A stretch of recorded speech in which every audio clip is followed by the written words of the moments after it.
આ કહેવતો તમે સાંભળી હશે અને આ કહેવત હવે સાર્થક થઈ છે સુરતમાં એક તરફ હીરા મંદીનો માહોલ છે ને બીજી તરફ લૂંટની ઘટના બની છે।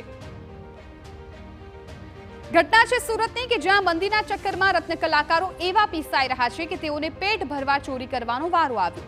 વરાછા મિની હીરા બજારમાં કારખાનામાં ગત રાત્રિએ 3 શખ્સોએ 2 કારીગરોને ચપ્પુની અડીએ ધમકાવી 80,000ના હીરા અને 2 મોબાઈલ ફોનની લૂંટ ચલાવી।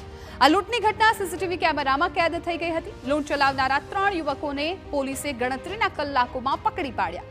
પોલીસે આરોપીની તપાસ હાથ ધરતા 3 યુવકો રત્ન કલાકાર જ હોવાનો ખુલાસો થયો। છેલ્લા 3 મહિનાથી બેકાર હોવાથી લૂંટ કરી હોવાનો આરોપીઓએ સ્વીકાર્યું।